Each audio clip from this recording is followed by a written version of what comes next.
Hello, everybody. This is Elvin Ames. I am the founder of Smart Realty. I have Derek Reed, an attorney in New Jersey from Irwich, Petriello, Putin, and Plaza. And Derek is going to answer our questions today. The topic today is, should I pay my rent or mortgage with the COVID-19 and with the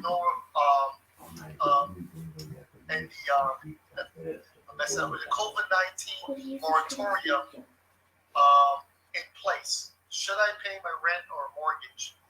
So Derek, go ahead, introduce yourself, and then we can jump right into the topic.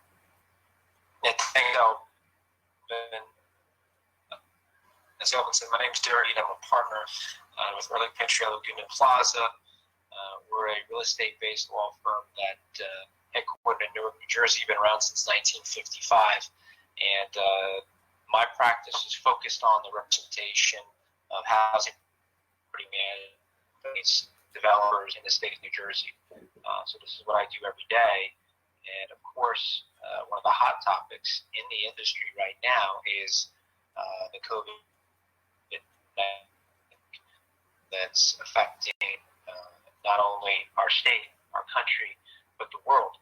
And so Elvin asked me to come on board and answer some of your questions today about that, and I'm happy to be here. Thanks for having me. And thanks for coming on board, Derek.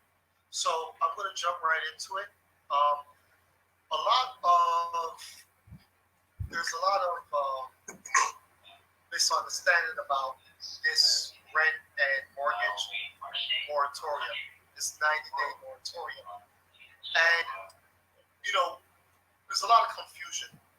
So the first question I have is, one, should I pay my rent? If you can pay your rent, absolutely, 100%, you should pay your rent.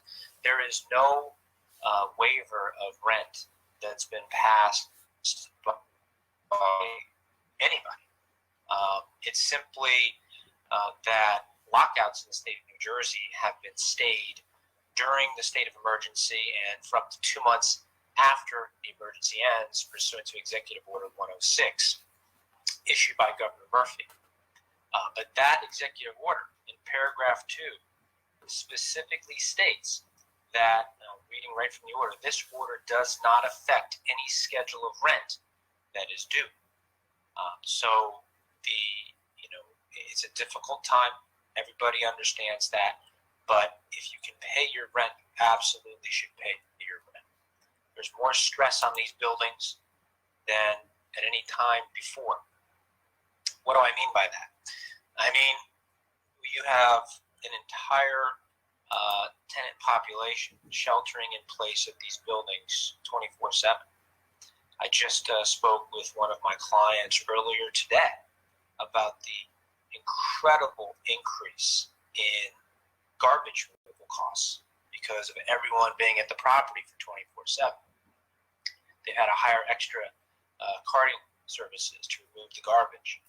Not only that, there's increased stress on the plumbing. There's increased stress on maintenance of the building. And again, these properties have maintenance staff, property management staff still at the properties, at this difficult time, making sure that these communities are safe, habitable for the residents who are sheltering in place for 24/7.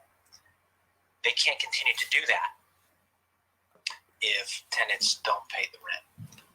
So, one, there is no waiver of rent out there. And there's simply a stay on lockouts in the state of New Jersey right now. And so at some point, that rent, pay your rent, pay your rent. So it sounds like two interesting things you brought up there. One is I may be in trouble for not paying my rent. There's nothing really saying that. It's just that there's not going to be any evictions, correct? And the second thing seems to be the broader question of the impact that's going to have on my lifestyle, the building I live in, and the landlord being affected, and the services they can provide. Am I correct in assuming that's where we're going? Well, yeah. I mean, look, it's a difficult time, and everybody understands that. So, as housing providers, the rent still needs to come in so we can maintain these communities. I will say that there are a lot of folks out there that have lost their jobs, that have lost hours, and have a significantly reduced income, and that's acknowledged. That's not something that I don't think housing providers are paying attention to. So if you do have a loss of hours, if you do have a loss of job, and you're going to have a difficult time paying rent, you should really talk to your landlord. We're all in this together, and most housing providers, most landlords that I've spoke to understand that and can work with residents that have had that kind of drastic reduction in income, as long as they provide some kind of proof that they are being affected by this to the landlord. Most landlords, I can't speak for all, but I think most landlords are willing to work with you on a payment plan to pay that off. But waiver of rent is really not something that they have an obligation to do. A lot more than that they reasonably do at this time, given the increased stress on the buildings and general maintenance that needs to be done. Mortgage payments aren't being waived either. So whether you fall under a federally backed mortgage or the other covered programs or covered properties in the stimulus bills passed by Congress, or whether you don't fall under that and you're subject to state law, there is no legislation out there that says a landlord's mortgage payments are waived. They might be able to get some forbearance. For example, in New Jersey, you can get a 90-day forbearance of mortgage payments, but guess what? After the 90 days, it's all due. And so, likewise, rent isn't being waived either. What everyone's trying to do is work with each other to the extent possible to get the rent paid and keep people in their homes. This is very interesting because a lot of friends who have mortgages, and you mentioned mortgages, still owe your mortgage as well, said to me, I'm not going to pay my mortgage. I spoke to my mortgage company, and they said, I have 3 months to pay mortgage. Well, as we discussed earlier with you, I went and looked at on my mortgage's website to actually read what they said, and it didn't say that I didn't have to pay. It said it would report it on my credit, but then when I asked them, well, what happens at the end of 3 months if I don't pay?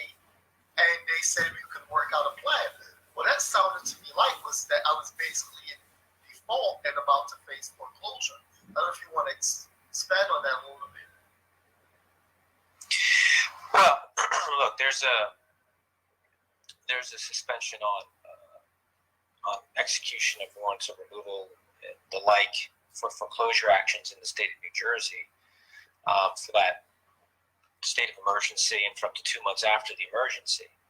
And if it's my understanding that if a housing provider does talk to their bank and takes a 30-day up to 90-day forbearance of mortgage payments, it doesn't waive those payments. They might waive, and I believe the legislation says late fees and other related charges would be waived, but those mortgage payments are going to be due at some point, whether it's after that 90-day period or at some other negotiated point during your mortgage. Those payments just don't go away. And so that becomes a very difficult consideration for property owners, for housing providers, especially if you're working under the rent payments, paying your mortgage every month, right? So, as Governor Murphy said, he's asking for landlords and housing providers to show compassion, and I've been advocating that to my clients as well, and that's what we've been doing. But at some point, that rent has to be paid because those mortgage payments are going to be due at some point. And that's the real anxiety, I think, amongst property owners, amongst landlords, especially those smaller landlords that literally use that rent every month to pay their mortgage payments. Now, I got a question, a follow-up question on the rent part. Now, even though there's a 90-day hold on evictions, if I'm late, today's the 5th, and most rents are due on the 1st, but late by the 5th, after the 5th. This is why we actually held it today because of that reason. If I don't pay my rent by today, come tomorrow, even though I'm not going to be evicted for 90 days, can that landlord still follow an eviction on me tomorrow, seeing that I didn't pay my rent today? Well, I think we have to break it down into two categories. One category, if you fall under the federal stimulus bill. The second category is if you don't, which means you're subject to New Jersey law. And I'll just start off by saying there's no 90-day period here. There's no 90-day moratorium on evictions. There's no, under state law, there's no time limit that's been put on it. I'll get that in a second. But let me address the stimulus bill first. So the stimulus bill that was passed by Congress, signed by the president, I believe it was enacted on March 27th. What that says is if you have a federally backed mortgage, federally backed multifamily mortgage, you are one of the types of programs or properties that falls under the Violence Against Women's Act, which is a list of federally subsidized properties, including low-income housing tax credit properties. Then you're subject to the federal stimulus bill. That allows you to contact your mortgage company to get up to a 90-day forbearance period. Freddie Mac and Fannie Mae have put out some guidance on that, so I would certainly encourage those who want to look into the federal forbearance, if they're subject to that, who want to look into the federal mortgage forbearance, to look at those guidelines and to talk to their attorney. But let's say you're not subject to that. Let's say you don't have a federally backed mortgage. Then you're subject to Governor Murphy's Executive Order 106 and the related legislation that was passed by the New Jersey legislature earlier in March. And essentially what that says is there is a moratorium on lockouts. You can still file for eviction. You can still have your trial for eviction. But there will be no lockout for during the state of emergency and for up to 2 months after the end of the state of emergency at the discretion of the governor. So those cases can still be filed. And sometimes they are still being filed. I'll give you a good example. If there's a case where the tenancy was previously terminated for violations of the lease, disruption of the rights and comforts of other residents, those cases would still be filed. And I'll give you another example. I had a case recently where before the COVID-19 pandemic, the tenancy was terminated for human trafficking in the unit. It was a really sad situation, but we had to terminate the tenancy for human trafficking under subsection R. Now that case is caught up in the backlog now because of the COVID-19 pandemic. And once the court suspension on court calendars, which now goes to April 26th, is lifted, that case will go forward. And even if the state of emergency is not over, under Executive Order 106, landlords can file a motion to proceed with the lockout in the interest of justice. I don't think anyone's going to argue with me that human trafficking in an apartment should not go through, should not be locked out in this, even in this climate. The interest of justice would, I think, support that lockout occurring even in the moratorium.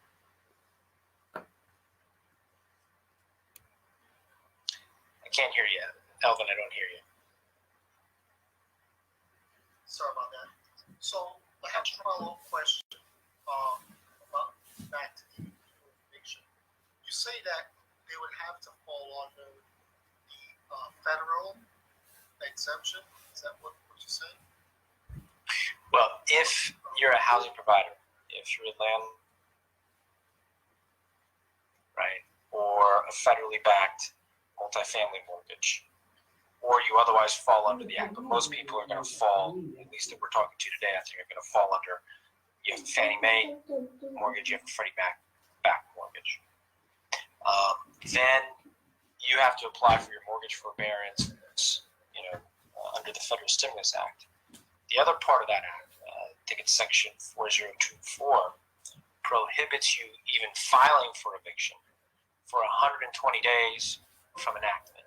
So enactment, I think, was around March 27th, which would take us to around July 25th. And so those landlords that have those federally backed mortgages wouldn't be able to file for eviction for 120 days. However, but that's only for non-payment of rent. I'll clarify that. 120 days, they can't file for eviction for non-payment of rent. All the other grounds for eviction, destruction of the property, disorderly tenant, violation of the lease, human trafficking is one, drugs, all of those can move forward. And they can move forward as long as the state courts are hearing the cases. However, there's no waiver of rent. So if a tenant doesn't pay rent for that 120-day period, that doesn't go away. After the 120-day period, unless the landlord and tenant can work out some kind of an arrangement to pay that back rent, there's likely going to be an eviction that's filed. And that amount will follow that resident around because they have a contractual obligation to pay that rent. So that's why I've seen a lot of folks on social media, even a lot of folks that are writing articles as journalists about this situation, misinform everybody that you don't have to pay rent. I saw one post that said landlords can't collect rent. That's all false. That's not true. And I think that's a dangerous narrative to get out there because in the end, someone's going to see that, not pay their rent, not understand what the law really is, and they're gonna unnecessarily get evicted and unnecessarily have an amount that's due and owing. Whereas if they had just talked to the landlord and planned to repay that back, or had an open conversation with their landlord, tried to do something to pay the rent, then that would have prevented this negative eviction history and maybe collection history. And I want to talk to you about the negative eviction history, especially because, when I first started off as a tenant 20 years ago, became a landlord after I bought my first property that I lived in, was rental property, and with the first few years of ownership, you weren't really able to check a person's eviction history. I started seeing more online searches and ways to check if a person had an eviction. And so now every time, we use a property, we pull the eviction record from on the prospective tenant. Now, so basically what you said earlier, if the landlord can still file an eviction because the person didn't pay their rent. If I don't pay my rent and I get an eviction filed, this is still going to be on my record, even in this period. Is that correct? Well, anytime you file an eviction, it becomes a public record, so that would show up. And that's why, I've been counseling my clients, and most landlords that I know of are trying to avoid that. As long as the residents, as long as the tenants are open and talking to their landlords, talking about their situations, landlords have, at least in this situation, been working with residents to avoid that from happening. So, that's the goal here, is to avoid that. Everyone work together to try to keep everyone in the property. But if the tenant is not talking to their landlord, if they're not letting them know what's going on and trying to work something out with them, then landlords really are going to be left with very little choice but to, at some point, have to file for eviction. Well, that's some really good information, because that is a very serious thing that could happen. A person who could have had a perfect rental history, and even if it's because they lost their income, you really got to talk to your landlord, because if you don't, if they file this, on you, you're going to have it. So that's really, really a serious thing. For the property owners, though, it seems to be a little bit different when it comes to the recording on their record, because it seems like most banks are allowing the 90-day moratorium to be reported into the credit. But what happens after that? Will it also reflect on their credit after the 90 days is up? Can you speak to that a little bit about what may happen here? Yeah, I'll just first say that we're kind of in uncharted territory with all of this stuff, right? As far as the eviction history that you just talked about, and with this foreclosures, because we're likely going to see some mortgages go into default. So we're in uncharted territory, and I can tell you that there's different new legislation, almost coming out daily, whether it's in the municipal, county, state level in New Jersey, and then of course with the federal government. So no one really knows what's going to happen next, because we really don't know where the end is here with this pandemic. And so I don't know what type of legislation, or if any legislation, will ultimately be passed to address some of these issues. But right now, as we sit here today, if a landlord gets this forbearance, gets a mortgage forbearance either under federal or state law, at some point those payments are going to become due, right? And because they might not have to pay late fees, they might not get any penalties during that 90-day moratorium, but at some point those payments are going to become due. And if the landlord ultimately defaults on that mortgage, I think as we sit here today, that would affect credit. That would affect their history in that way.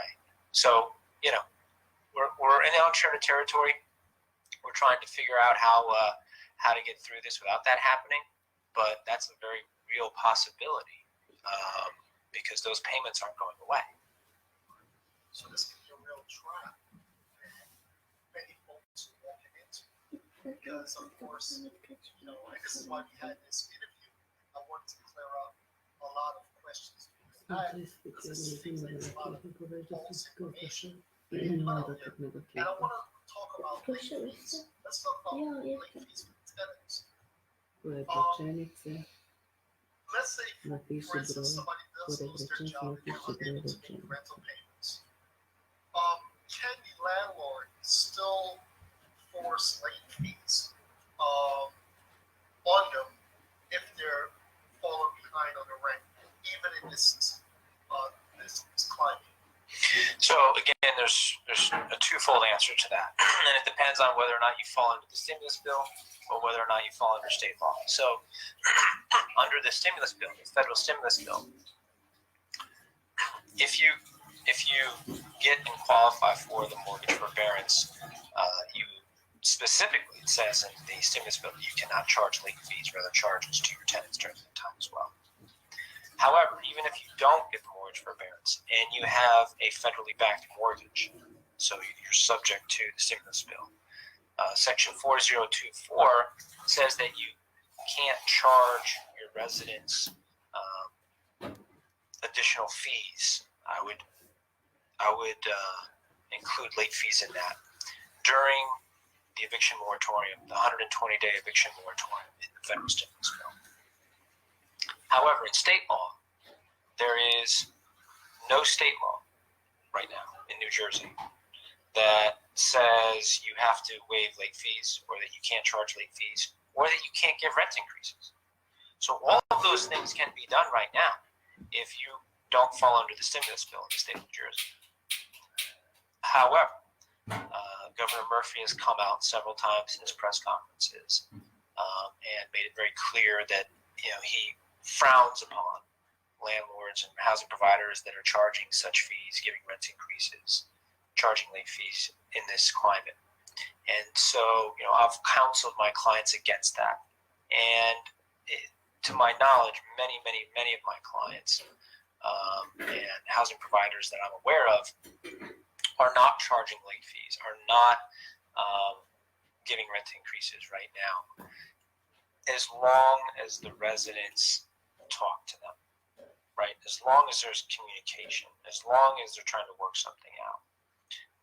But yeah, I think even though state law doesn't prohibit charging late fees and giving rent increases at this time, I think most housing providers are taking a hard look at that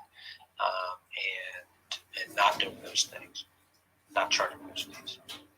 Now, if that's taken from the tenant's point of view and the homeowner's point of view, I want to switch now to the small landlord's point of view.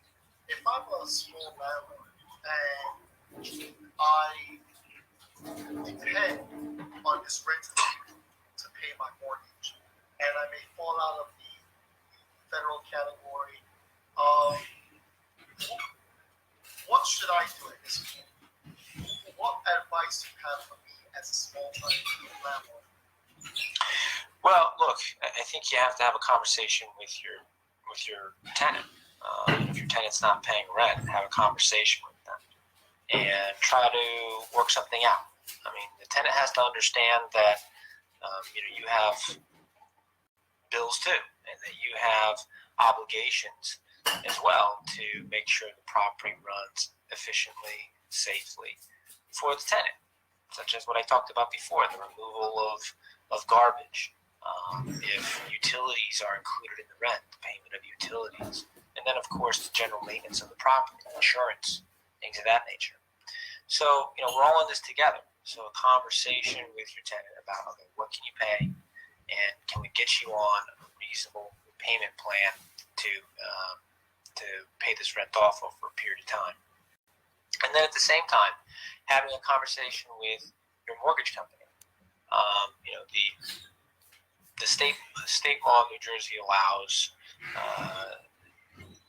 the forbearance of mortgage payments, and I can't cite that directly off the top of my head, Elvin, but I would encourage small landlords like that to look into various alternatives in New Jersey law relative to forbearance of mortgage payments. But also have a conversation with your lender, have a conversation with your bank. The banks aren't blind to this. The banks are not unaware of this situation. And, I think, a conversation with the lender about how can we renegotiate, how can we modify the mortgage, how can we work together to get through this. The same way we're having conversations with our tenants. How can we work together to get through this? And that's essential. Communication is key here. And so, one of the things my firm has started to do is work with some of these smaller landlords to talk to their lenders and to hopefully, structure something that allows us to get through this time. Now, I want to ask a switch questions from evictions to foreclosure. I want to switch it now to something called an ejection. A little known aspect of the law. Basically, you can explain what an ejection is to the audience, but in my layman's terms, it's just somebody's in your place. Like recently, I remember I came to you. I had a property where I purchased from a gentleman, and the person didn't leave. And we discussed filing ejection. Now, ultimately, he did leave before we had to do that. But does the law cover ejections where people are squatted in your place? Can you explain that a little bit? Yeah, sure. So ejectment is very similar to an eviction. However, the difference is there's no landlord-tenant relationship. In an ejectment action, the person is essentially a squatter living in the property and has no right, title, or interest under NJSA 2A:35-1, which is the statutory scheme. And so ejectment actions are typically filed as in order to show cause and verify complaint with a brief of law in the special civil part, in whatever vicinage applies. And the Executive Order 106 and the related legislation in New Jersey, I believe, does cover ejectments because it talks about foreclosures, which would be a writ of execution, a writ of possession, that would be executed by a sheriff's department. And ejectments are executed the same way. If you get an order of ejectment, then you request a writ of possession, and then the county sheriff's department has to execute that writ of possession. So right now, where we are in the state of New Jersey, you can file that ejectment action. The court suspension of court calendars until April 26th may delay the hearing of that matter. But that matter can be filed. That matter can go through. You can get your order of ejectment. The only holdup could be under Executive Order 106 in the legislation is that the writ of possession can't be executed during the state of emergency and for up to 2 months after the emergency. But part of that order and part of that legislation says that a lockout may proceed in the interest of justice on motion to the court. So if you have a situation where, let's say, you have a vacant property and there are squatters just living in there and they're paying you anything, and they broke in and set up shop, that may be a case where if we were to get an order of ejectment, that we file a motion in order to proceed with the lockout in the interest of justice, because the folks that are living in there, they're not tenants. We didn't have a contractual relationship with them. They weren't given lawful possession of this premises. They broke in and they set up shop, and they're not paying you anything, and they have the obligation to pay you anything, and nor are they paying you anything. So that may qualify as one of those instances where we file a motion to move forward with the lockout in the interest of justice. And I'll end that comment by saying the first thing you should do in that instance is call the police to see if they will remove those folks for trespassing. That's the first step. But in my experience, most of the time, the police want nothing to do with it. They show up and they say, this is a civil matter, go to court. They're not very helpful in that regard. But in the off chance that the police do what they're supposed to do, remove these people trespassing on your property, call them first. See if you can get relief that way. That's going to be the least expensive and fastest way to get someone, a squatter, off your property. But if the police won't act on that, if they won't do that for you, then ejectment is going to be your only recourse. Now that leads me to another question, because trending, of course, was should I pay my rent, should I pay my mortgage? But underneath that, what I've been seeing on YouTube and social media is people were asking, especially people were asking for homeless people or people who don't have a place to go or who may be forced to leave their place of residence. They were asking if they could go inhabit vacant buildings. I've been seeing that a lot in New York City, especially. I know you are licensed in New York, no New York. Can you speak to if you are homeless about what you should do? If this is something you should venture into doing if you don't have a place to go, what would you say to a person who's contemplating this, who may be really facing a dire or desperate time? Well, first, I think it would be disingenuous for me to put myself in that person's shoes. I don't know. I don't know what I would do, and I can't tell them what they should do either. I mean, that's more of a dire situation. So, I think it'd be unfair for me to say, well, you should go and, go through the proper legal channels to get a place to go, because these are desperate times, calling for desperate measures, and so I wouldn't want to say it from their perspective. But what I would say is, just today in the Star Ledger, there was a story about Governor McGreevey, ex-Governor McGreevey, who runs the reentry program for folks that are coming out of prison. And, a lot of times when they are released, they don't have a place to go. And right now, especially now with more folks being released, lower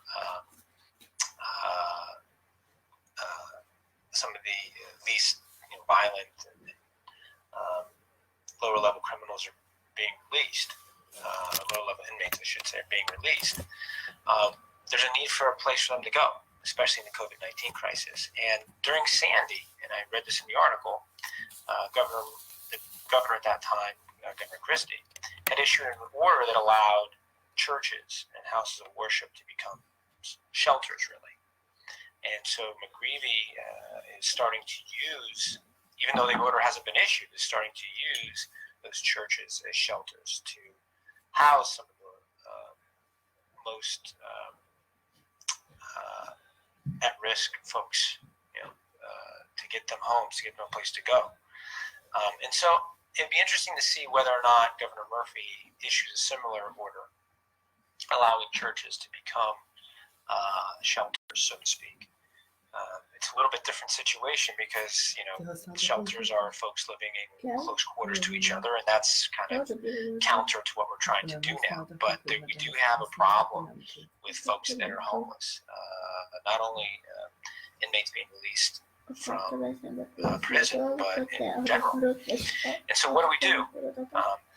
If you're a housing provider, if you're a property owner, you certainly don't want folks living in your property that don't have a legal right to be there. It creates a lot of issues with potential damage to your property. Those folks that are living there have no contractual obligation to you. They'll be using utilities you may be paying for. But there's also an insurance issue. If something were to happen with the property, a fire, a slip and fall, who knows? What kind of insurance do you have on the property? So, as a property owner, you certainly don't want that. I think there needs to be a better way, and maybe using houses of worship, using other, public places of accommodation to,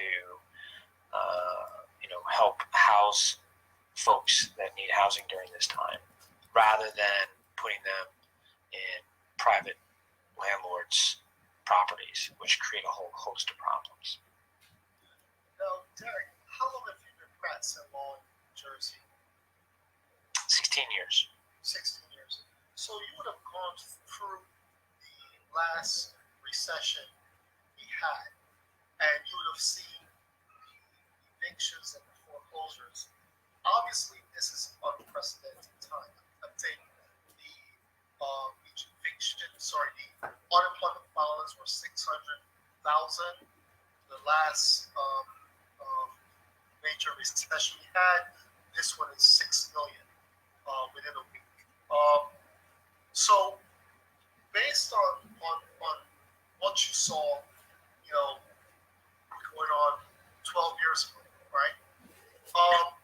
What trends, like eviction-wise, foreclosures, from your point of view, what do you, based on what happened back then, what do you think is to come?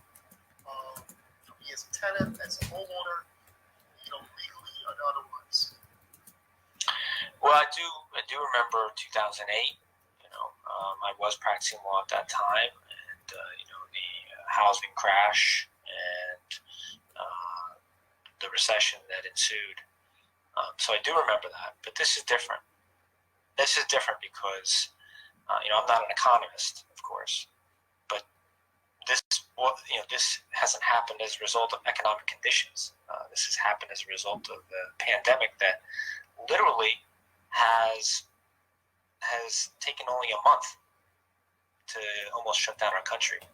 I mean, I was on vacation at the beginning of March, and when I came back, it was another world, and it's almost surreal how this has evolved over the past month.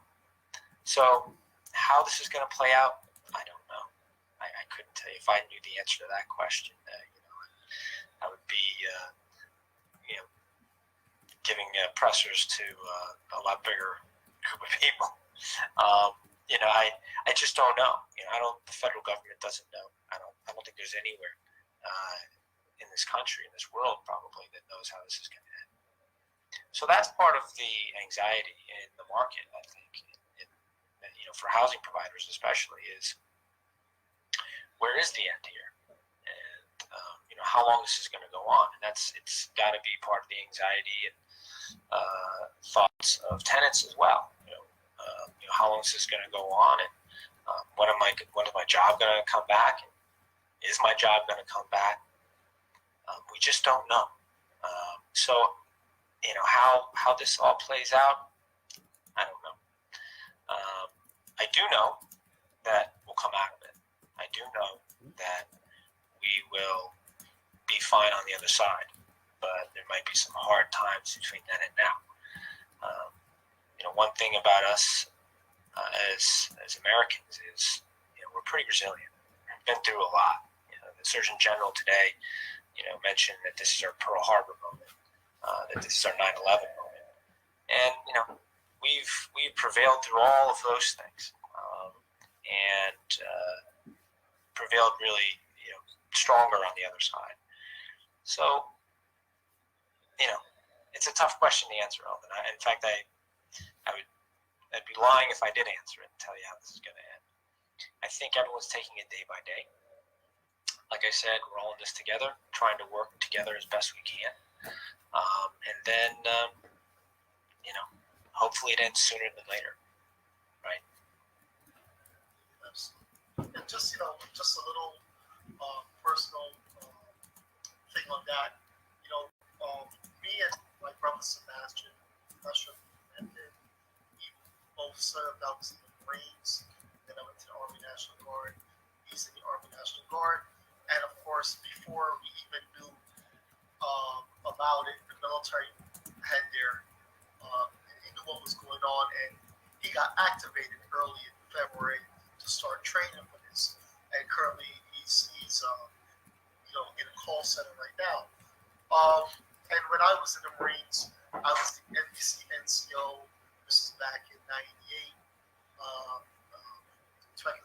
22nd Marine Expeditionary Unit. I was the second man in charge of the NBC. So I went through all that chemical training, biological training, nuclear training. We used to wear big suits, and so this is, we're literally at war, and it's the worst enemy because you can't shoot at the enemy. It doesn't wear a uniform. It does not have any rules or compassion. So this is literally, nobody's really categorized like that. But that's the truth. We are at war with an unseen enemy. Anyway, going back to the law now. Let's say, we spoke about why we shouldn't go through eviction, why we shouldn't go through a foreclosure. If we can avoid it, don't go there, pay your mortgage, pay your rent, avoid the headaches. But what if I absolutely can't, and I'm going to get evicted, and I'm going to get foreclosed on? I want you to talk about the ramifications to me as the tenant, judgments, etc. Not only just be on my record, but what could happen to me after this 120 days. And as a homeowner, you know, the foreclosure, the ramifications, what the bank can do to me, deficiency judgments. I want you to tackle those two issues, one from the tenant's perspective and two from the owner's perspective afterwards. Yeah, so I mean, from a tenant's perspective, I mean, if your landlord is subject to the stimulus bill, after the 120-day moratorium, an eviction could be filed, and you could be evicted.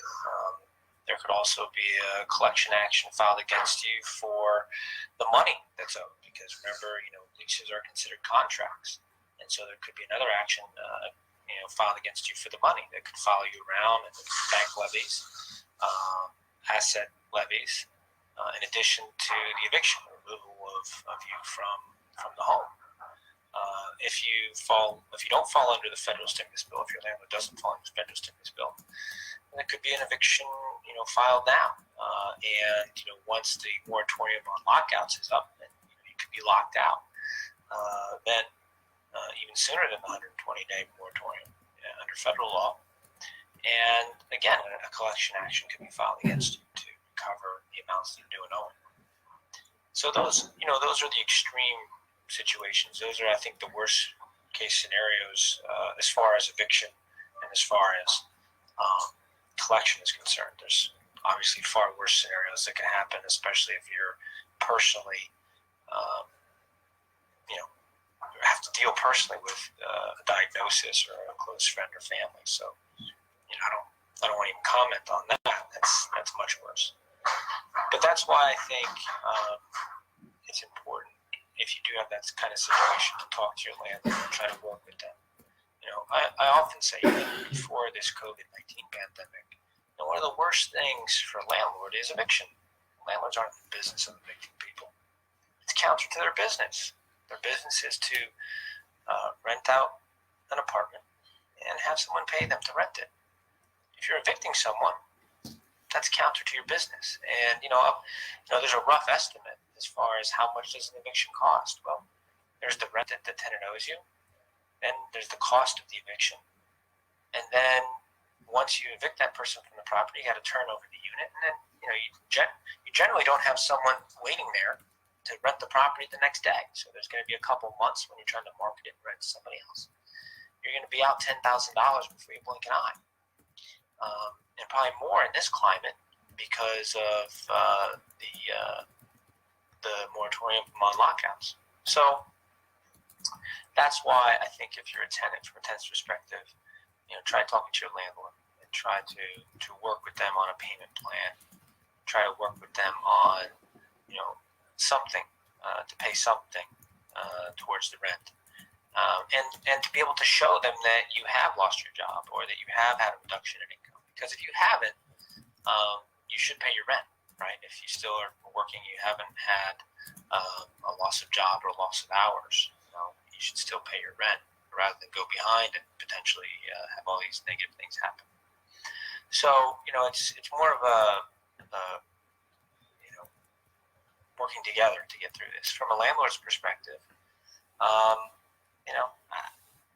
as it stands right now, you're going to get, you could possibly get, if you applied for it, receive some forbearance on some months, but as we talked about before, those months aren't going to go away. You're going to have to pay that back at some point. If you don't, there could be negative things that happen, such as foreclosure and loss of the home.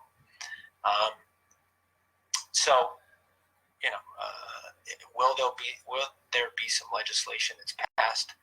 Will rental assistance be part of stimulus 4 that apparently Congress is looking at? Will New Jersey pass something for rental assistance to not only help tenants but then in turn help landlords? I don't know, but right now there is no such assistance that's been passed. Of course, there's still rental assistance that's out there, and I would advise any resident or any tenant who has lost their job or is having trouble paying the rent to look into all those assistance programs. Whether or not they have money now, I don't know, but you should look into those and try to avail yourself of all assistance that you could possibly get. But that's again a big what if that we're looking at right now, and is there going to be some rental assistance somewhere down the road from either the federal or state government? Now, I want to move into one final question. And this is, going to be the toughest one because a lot of people in this country are going to suffer through this, and that's the potential loss of a loved one, and also, the possible the financial hand of the family because of this disease. So, just recently, my mother's very good friend succumbed to the COVID-19 disease, and he was the head of the family, and he's, pretty much took care of everything, etc.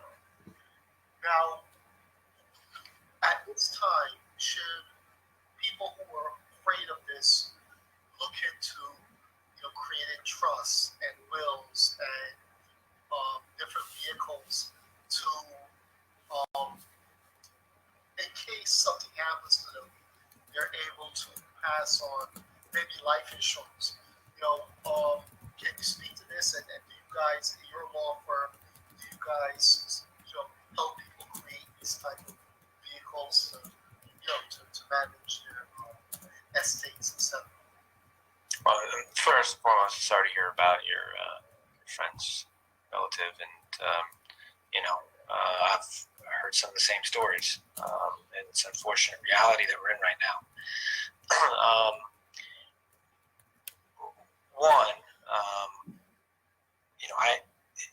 Of course, I would advise everyone to have life insurance, but that's not a reality. I would advise everyone to have a will, but that's not a reality for most people. It's a difficult thing, especially if you're losing the head of household, the breadwinner in the family, the financial support of the family. Again, if you don't have anything set up like life insurance, or you don't have a will with assets there to protect your family, it's going to be tough. It's going to be tough, and that's just the reality of the situation. Looking into all the assistance programs that you can, whether it be state, local, or federal assistance programs, you should look into that. But if you have a pension, if you have assets and things of that nature, yeah, you should have a will. You should have that set up, and hopefully have that in place. That unfortunately, you are touched by this in that way, that your family can be supported. But I just don't think that's a reality for most people. So I think it's more of trying to get any kind of assistance you can from the state and federal government to help you do that. I will say, strictly from a landlord-tenant perspective, there is a section, there is a statutory section that if you're in a lease, let's say you have 10 months left on the lease, and you do have a death of a tenant or a co-tenant, there is a statutory section that says you can give written notice to your landlord of that and terminate your lease in 40 days, from 40 days of that notice, without penalty.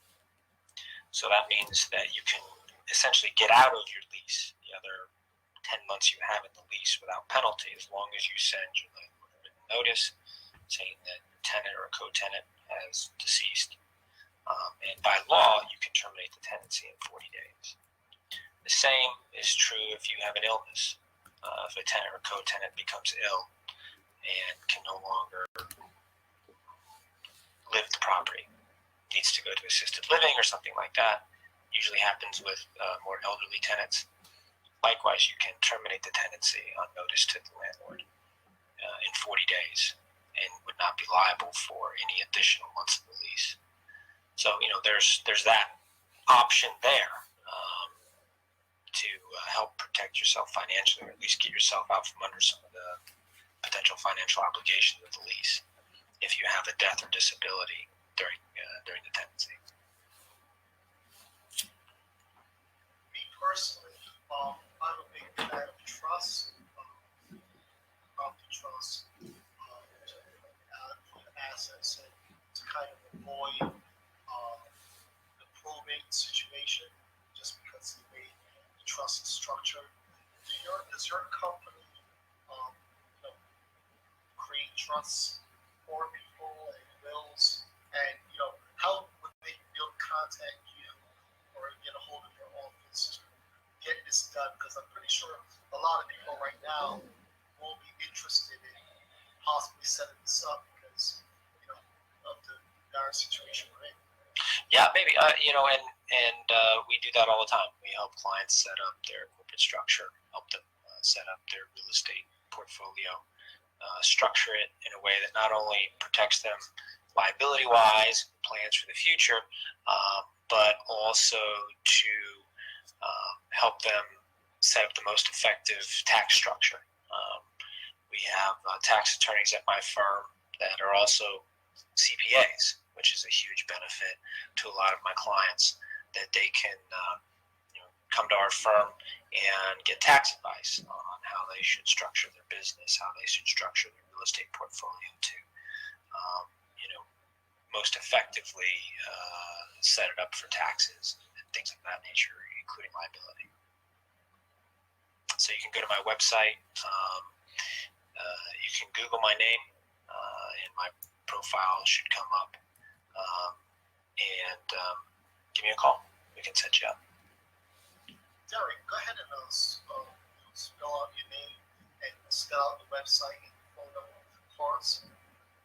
Sure. It's Derek, D-E-R-E-K. Last name is Reed, R-E-E-D.